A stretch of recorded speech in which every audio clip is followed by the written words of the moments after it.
Chapter 13. After a few minutes, Charlie finally made contact with her mother and explained the situation. Thankfully, her mother was sympathetic. "I'm on my way, dear," Lilith said from the speakers of Charlie's phone. "Just stay where you are." The call ended, and Vaggie and Charlie breathed a sigh of relief. "And now," Vaggie said, sitting down on the pink sofa of the bathroom sitting area in front of a portal giving them a view of fishes from another exhibit. "We wait." Vaggie and Cherry sat in the waiting area and watched the fish for a few peaceful minutes.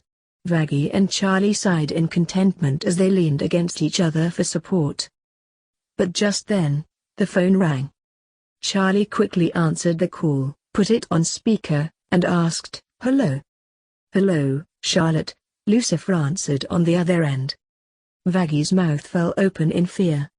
Charlie went paler than normal and replied, "Hello, Father. What's going on?" "Did you hear about Alastor's wedding?" the devil asked. Yes, Father," Charlie replied.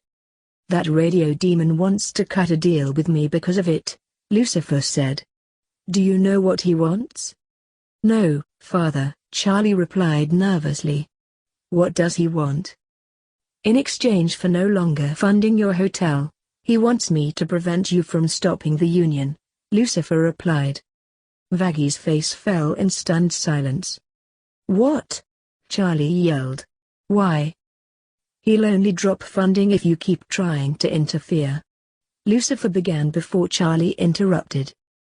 "No, why are you doing this?" Charlie interrupted. "Why do you think?" Lucifer replied coldly. "But I love Vaggie," Charlie exclaimed. Lucifer scoffed and said, "Oh, please. You'll find another demoness to keep you company." "Then why don't you leave Mother for another siren?" Charlie snarled. "Because she and I are bound together for all eternity," Lucifer replied. "That's how I feel about Vaggie," Charlie growled with a voice growing more demonic by the second. "If you won't do anything, I'll protect her myself." "You'll dig your own grave," Satan exclaimed. "I don't care," Charlie yelled back before ending the call. After a moment of silence, Vaggie said, "Charlie." "Don't worry, Vaggie," Charlie said, standing up in determination. "I'll find a way to take you home." Just then, both ladies heard knocking on the bathroom door and froze. "Hello, ladies," Alastor called out. "Are you all right in there?"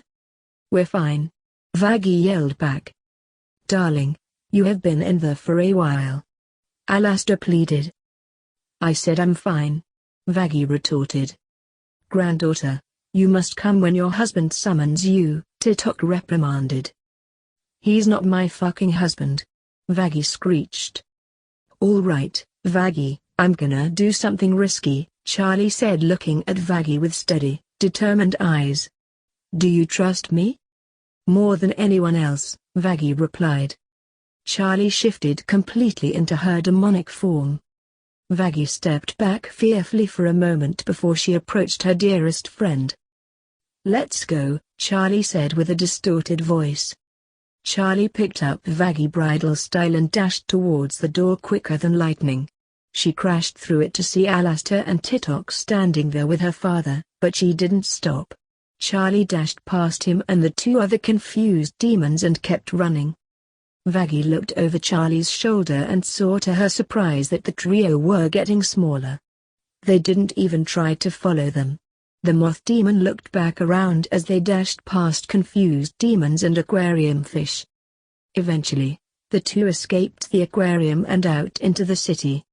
When Charlie thought they were safe, she stopped at a street corner, put Vaggie down, and caught her breath. "Do you think we lost them?" Vaggie asked. Charlie turned round and gave a gasp of surprise. Lucifer, Alastor, and Titok were standing right before her, only meters away. Vaggie turned round and felt her jaw drop. "How?" Charlie managed to stammer out. "Are you really questioning my abilities?" Lucifer replied. "I thought you were staying out of this," Charlie exclaimed with her eyes glowing red. As long as you're in danger, I can't," Lucifer exclaimed back. Vaggie looked nervously at her grandfather and Alastor. "Vaggie, you've misbehaved a lot today," Alastor said, breaking the silence between them. "I'm not happy." "I don't care," Vaggie retorted. "I do," Alastor replied calmly. "I think it's time for us to return home." "No," Vaggie spat back as she held Charlie's hand. Charlie snarled and replied, "Over my dead body." Alastor turned to Lucifer, who in turn looked back to Charlie and simply said, "Charlotte." "Father, I told you," Charlie interrupted. "I love Vaggie. I don't care if Alastor tries to eat me. I'm not leaving her." Alastor's features began to grow more demonic. "Alastor," Titok pleaded. "I know what I am doing," Alastor said in a voice more filled with static. "The deal's off, Lucifer." Alastor shape-shifted into a deer and charged towards Charlie at top speed. However, Lucifer was quicker. He snatched Charlie out of the way at the last second. Realizing he missed his target, Alastor slowed down and shape-shifted back to his normal form. "Alastor!" Lucifer screamed angrily. "You and I made a deal, Lucifer," Alastor said in an upset tone that contradicted his wicked smile. "Your daughter was to stay away from my wife." Lucifer smirked and said, "I'm not exactly a being known for keeping my word. Am I? Especially not when it comes to helping anyone against my Antichrist. I will be honest about this though. If you try to hurt Charlotte again, you lose your territory and your soul goes straight to the flames. Know your place, human." Meanwhile, Charlie gestured her head for Vaggie to start running. Vaggie gave her a sad smile and tried to sneak away, but her grandfather grabbed her arms and held her in place. "Let me go!" Vaggie screamed desperately, thrashing around. "Stop! Remember your place, granddaughter," Titok rebuked, holding Vaggie's arms back without much effort. "Your husband is speaking." Vaggie began to realize how hopeless her situation was. Tears filled her eyes as she looked to Lucifer to make one more desperate bargain. "Your Majesty, I will do anything you want," Vaggie pleaded. "I'll be your slave for eternity. Just don't let Alastor do this. Don't make me go back with him." "Please, Father, please," Charlie pleaded. Lucifer scoffed and said, "I already have you as a slave. Now, I command you to keep your husband from hurting Charlie." "Burn me then," Vaggie begged with tears rolling down her face. "Please. If you burn me, Alastor will have no reason to hurt Charlie." Charlie's face fell in frightened shock. Before the devil could answer, Alastor scoffed and said, "That would only give me more reason to do so." "He's right," Lucifer replied, snapping his fingers, instantly causing Vaggie's hands to be tied behind her back. "She's all yours, Alastor. I'll be attending your wedding. Here's a present for the bride."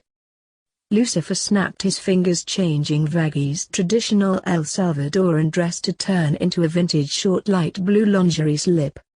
"And a present for the groom," Lucifer said, snapping his fingers again, conjuring a small container that looked like it contained moisturizer before he handed the item to Alastor and whispered into his ear, explaining, causing the latter's smile to grow wider. "Thank you, sire," Alastor said. "I know how low God made your libido," Lucifer said. "Be sure to apply it generously, which reminds me." Lucifer pointed his staff at Vaggie and allowed a small bolt of energy to blast from his staff straight to Vaggie's stomach. In an instant, Vaggie felt a dull pain twist inside where her womb would be and groaned in discomfort. "Vaggie!" Charlie yelled, attempting to rush for her friend before Lucifer held her back. "Don't worry, Charlotte," Lucifer said. "I've only opened her womb. Now, Alastor and Vaggie will be able to reproduce children without number." "You bastard!" Vaggie yelled defiantly. "What did you expect, whore?" Lucifer replied with a wicked grin. "I am the original sinner." "Father!" Charlie yelled angrily. "I am not fighting Alastor, Charlotte," Lucifer said coldly. Now say bye to your friend. Charlie and Vaggie looked at each other with tears in their eyes. Both of them at a loss for what to do. Don't worry, Charlie, Alastor reassured, wrapping an arm around Vaggie's shoulder. I'll let you visit and I'll keep sponsoring the hotel if you both behave. But for now, it's time to go home. I have a present to present to you as well, Titok said. May I accompany you home? But of course, Alastor said formally. Just follow me if you please. No. Vaggie yelled, shaking herself out of Alastor's arms. If you think I'm going back with you, you have another thinko. MMPH. Lucifer had conjured a thick cloth gag around Vaggie's mouth. Alastor looked up at the Dark Lord and said, Thank you, Lucifer. It's always a pleasure. Vaggie struggled against the rope binding her wrists together while shouting muffled curses behind her gag. Don't be upset, Vaggie, Lucifer said while flashing a cruel smirk. You get to be a rich man's wife. You'll live in comfort until Judgment Day. Charlie couldn't take it anymore. She dashed towards Alastor and made a grab for Vaggie. However, Charlie felt her father's hands grab her arm and pull her back away from Vaggie, leading Charlie away.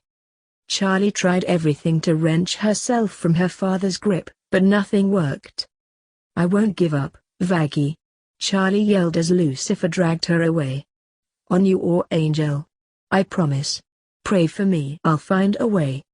See you in a few weeks, Alastor said with a devilish smirk, gripping one of Vaggie's ban arms. Don't be too upset, Charlie, my dear. I'll keep sponsoring the hotel as long as you stay away. You'll be allowed to visit, too. You can even help out when Vaggie's pregnant. Vaggie gave a start of disbelief just as the limo pulled up. Alastor opened the door, allowing Titok to climb in. Vaggie took the opportunity to make one last break for it, but try as she might, Alastor's grip remained firm and he pulled her into the limo and shut the door. Charlie watched helplessly as Alastor, Titok, and Vaggie drove away in the limo. She kept watching until they had vanished from sight. Lucifer then finally let go of his daughter's arm. Charlie simply broke down, falling to her knees and sobbing. The devil tried to place his hand on her shoulder, but Charlie growled at him and flew away. Lucifer was about to spread his wings and fly after her, but Lilith came out of the shadows and said, Let her go. Lucifer looked back at his wife and sighed. I'm glad you enjoyed that video/gameplay. Just remember to hit that like button, subscribe to the channel, and leave a comment down below. Until next time, goodbye!